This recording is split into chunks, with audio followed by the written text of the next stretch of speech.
Hello दोस्तों, स्वामी विवेकानंद ने America में एक स्पीच दी थी, जिसके बाद एक अमेरिकन न्यूज़पेपर ने न्यूयॉर्क हेरल्ड ने लिखा था कि इसमें कोई शक नहीं है कि पार्लियामेंट ऑफ रिलीजन्स में विवेकानंद सबसे महान व्यक्ति है। उनको सुनकर हमें ऐसा फील होता है कि ऐसे विद्वान देश में मिशनरीज भेजना एक बेवकूफी होगी। ऐसा क्या कहा था स्वामी विवेकानंद ने? क्यों उन्हें इतना महान माना जाता है और क्या उनकी विचारधारा थी या आइडियोलॉजी रही थी? आइए इस वीडियो में जानते हैं ये सारी चीज के बारे में। और मेरे चैनल को शेयर और सब्सक्राइब करना मत भूलना दोस्तों, और कमेंट भी पास करना। इनकी जिंदगी के बारे में चलो दोस्तों जानते हैं। बचपन से 12 जनवरी 1863 में इनका जन्म हुआ एक अमीर परिवार में। पहले इनका नाम था नरेंद्र नाथ दत्त। प्यार से इन्हें नरेन करके पुकारते थे। इनके दादाजी जो थे दुर्गाचरण दत्त संस्कृत और पर्शियन भाषा के स्कॉलर थे। लॉ में उन्होंने पढ़ाई की थी, मतलब लॉयर थे, और 25 साल की उम्र में उन्होंने घर छोड़ दिया था और एक सन्यासी बन गए थे। इसी रीजन से नरेन के लिए और उनके परिवार के लिए एक मोंक बनना कोई अनसुनी और अजीब सी बात नहीं थी। दूसरी तरफ इनके फादर की अगर बात करें, विश्वनाथ दत्त, ये भी एक लॉयर थे कलकत्ता हाई कोर्ट में। बहुत ही वेल एजुकेटेड, लिबरल और प्रोग्रेसिव किस्म के आदमी थे। संस्कृत, पर्शियन, इंग्लिश, हिंदी, उर्दू और अरबिक जैसी भाषा इन्हें आती थी। इन्होंने संस्कृत में हिंदू शास्त्र पढ़े, बाइबल रीड किया और दीवाने हाफिज भी रीड किया, जो कि पर्शियन भाषा में था। हाफिज एक सूफी पोएट थे। उनकी पोएम्स की कलेक्शन है दीवाने हाफिज। वो इन्हें बहुत ही पसंद करते थे और बार बार ये किताब को रीड करते थे। इनकी फेवरेट किताब थी। इंटरनेट पर आपको मिल जाएगी इनकी पोएट्री। और इनके पिता अपने घर के हर एक सदस्य को इनकी पोएम सुनाते थे। ये भी एक वजह है कि नरेन, जो कि स्वामी विवेकानंद है, उन्हें एक लिबरल आउटलुक मिला अपनी जिंदगी में। हमें भी अपने बच्चों को और हमें पहले खुद एक लिबरल आउटलुक रखना चाहिए। सारे रिलीजन के बारे में पढ़ना चाहिए। इनके फादर विश्वनाथ दत्त एक बहुत ही दानवीर इंसान थे। वो अपनी सारी जो दौलत थी वो डोनेट करते थे और गरीबों को देते थे। स्वामी विवेकानंद कहते हैं कि मेरे अंदर अगर ये सारे गुण आए हैं, ये इंटेलेक्ट और करुणा आई है, तो ये मुझे मेरे पिता से मिली है। और इंडियन क्लासिकल म्यूजिक में जो उन्हें इंटरेस्ट आया है वो भी अपने फादर की वजह से ही। दूसरी तरफ उनकी जो माँ थी भुवनेश्वरी देवी, वो एक धार्मिक महिला थी, एक रिलीजियस औरत थी, और उन्होंने अपने बेटे को बहुत ही अच्छे संस्कार दिए थे। कहा था कि अगर तुम सच के साथ खड़े होगे तो अन्याय भी झेलना पड़ेगा, प्रॉब्लम्स आएगी, लेकिन फिर भी कभी भी सच का साथ नहीं छोड़ना। इसी से ही रिलेटेड उनकी माता ने और एक बात कही थी कि नरेन, लोग उल्टा सीधा बोलेंगे तुम्हें, तो तुम अपना सम्मान बचाने की कोशिश करना, लेकिन ऐसा करते करते कभी भी सामने वाले को नीचा दिखाने की कोशिश मत करना, किसी और को नहीं गिराना। अब दोस्तों साल 1871 में जब नरेन 8 साल के थे, इनका मेट्रोपॉलिटन संस्था में एडमिशन करवाया गया। इस संस्था के हेड थे ईश्वर चंद्र विद्यासागर। ईश्वर चंद्र विद्यासागर के ही वजह से विडो री मैरिज हो पाई। आज के दिन इस संस्था का नाम है विद्यासागर कॉलेज। इधर से ही उन्होंने अपनी स्कूलिंग कंप्लीट की। नरेन बचपन से ही काफी अच्छे थे, स्पोर्ट्स में और पढ़ाई में, दोनों चीज में अच्छे थे। इसके बाद 1879 में इन्होंने प्रेसिडेंसी कॉलेज ज्वाइन किया। ये वही हिंदू कॉलेज था जिसे डेविड हेयर और कुछ दूसरे लोगों ने शुरू किया था। राजा राम मोहन रॉय के गाइडेंस में ये वही कॉलेज था जहां पर हेनरी डिरोजिया ने अपने स्टूडेंट्स के अंदर फ्री थिंकिंग की स्पिरिट डाली और इन स्टूडेंट्सों को यंग बंगाल के नाम से जाना जाता था और इन्होंने ही बंगाल रेनेसांस में बहुत ही इम्पोर्टेंट रोल प्ले किया था। तो फिर से नरेन को एक ऐसी जगह पर जहां पर स्टूडेंट को फ्री सोचने पर आजादी थी, सवाल करने की आजादी थी, इनकरेज किया जाता था और क्रिटिकल थिंकिंग की स्पिरिट डाली जाती थी। कॉलेज की पढ़ाई के साथ साथ इन्होंने हिंदू स्क्रिप्चर और वेस्टर्न फिलोसॉफी बड़े ही डिटेल्स में रीड किए थे। कुछ फेमस नाम भी है इधर पर, Kant, John Stuart Mill, Charles Darwin और Herbert Spencer. In fact Herbert Spencer से तो स्वामी विवेकानंद इतने प्रभावित हो चुके थे कि इन्होंने स्पेंसर की किताब एजुकेशन को बंगाली भाषा में ट्रांसलेट भी कर लिया। अब दोस्तों, राजा राम मोहन रॉय और स्वामी विवेकानंद के कनेक्शन के बारे में जानते हैं। राजा राम मोहन रॉय जिन्होंने ब्रह्मो समाज की स्थापना की थी। ब्रह्मो समाज की वैल्यूज ये थी कि रैशनलिज्म यानी कि दिमाग से काम लेना, जो आजकल हम लोग यूज करना भूल गए हैं दिमाग को। अंधविश्वास और जातिवाद जैसी चीजों पर बिलीव नहीं करना है और उसका विरोध करना है। मूर्ति पूजा को बंद करना है। मोनिथिज्म यानी एक ही गॉड है, एक ही ईश्वर पर विश्वास रखना है। और टॉलरेंस और यूनिवर्सल ब्रदरहुड, ये कुछ वैल्यूज थी।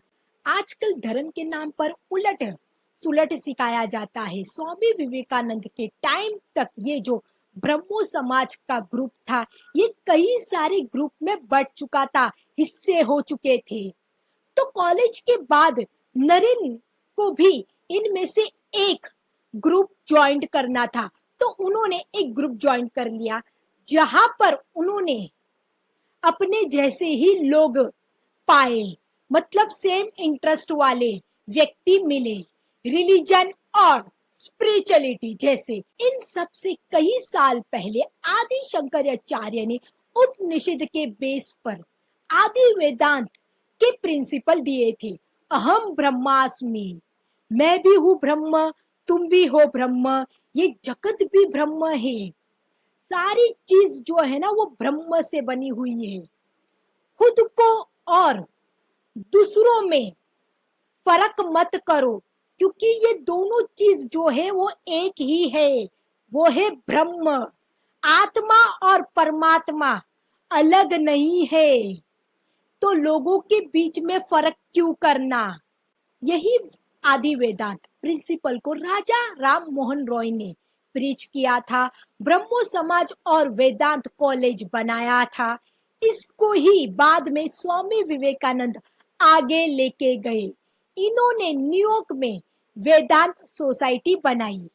स्वामी विवेकानंद राजा राम मोहन रॉय के बारे में बहुत बड़ी बात कहते हैं एक लेक्चर में।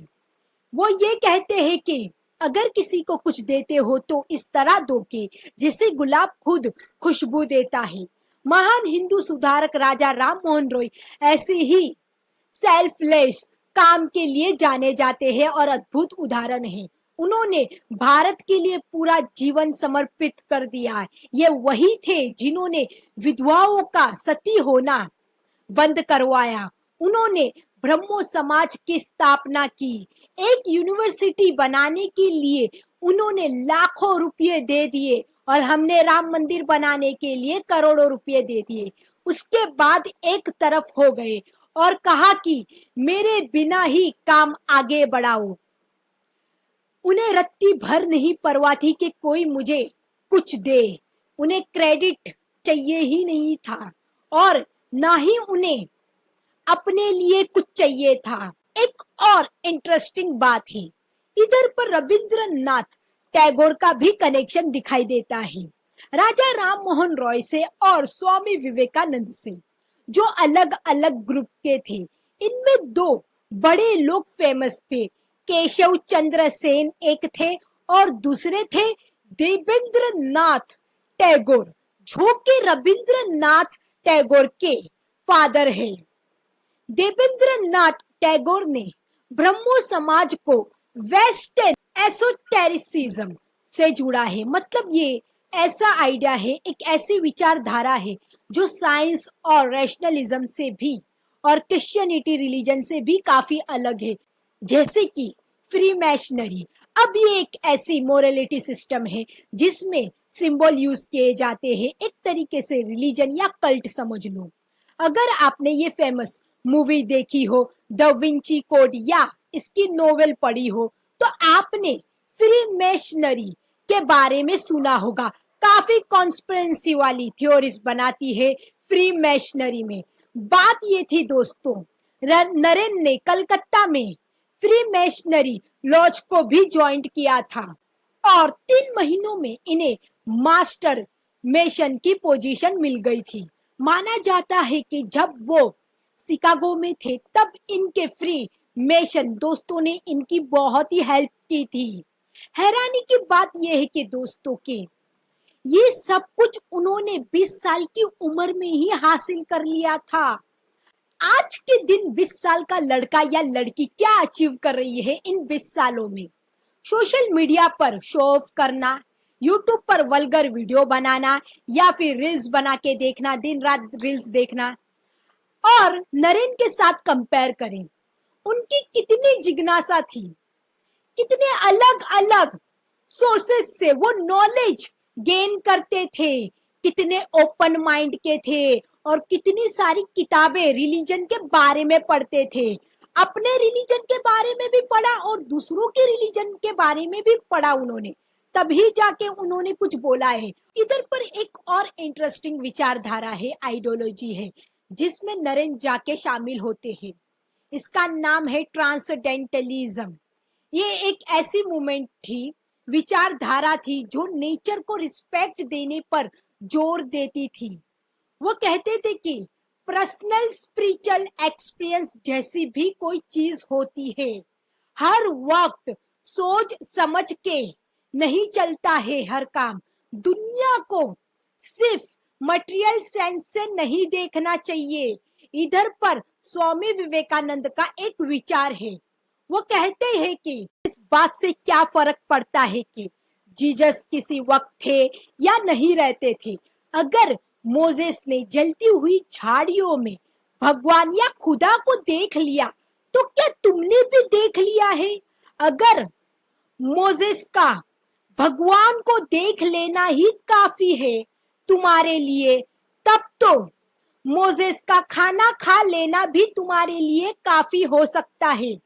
इसीलिए तुम भी खाना खाना छोड़ दो, क्योंकि उन्होंने खाना खा लिया है, इसीलिए तुम्हारे लिए काफी हो चुका है, तुम्हें जरूरत नहीं है अब। ये जो महान हस्तियां हैं, इनके जीवन से हमें कुछ भी फायदा नहीं होने वाला है, सिवाय इसके कि उनके बारे में सुनकर हम भी कुछ ऐसा करें। मतलब कि वो सब कुछ हम खुद से एक्सपीरियंस करें, हम ये सारी चीजें महसूस कर सके। उन्होंने भगवान देखा, ये उनके लिए हकीकत है। हमें भी अपनी आंखों से ये सारी चीजें देखनी चाहिए, महसूस करनी चाहिए। एक्सपीरियंस मैटर करता है हर व्यक्ति का। दोस्तों, आप देख रहे हो कैसे स्वामी विवेकानंद के जो विचार थे, मानो कि आपके सामने एक पेंटिंग है और बहुत सारे रंग आपके सामने हैं।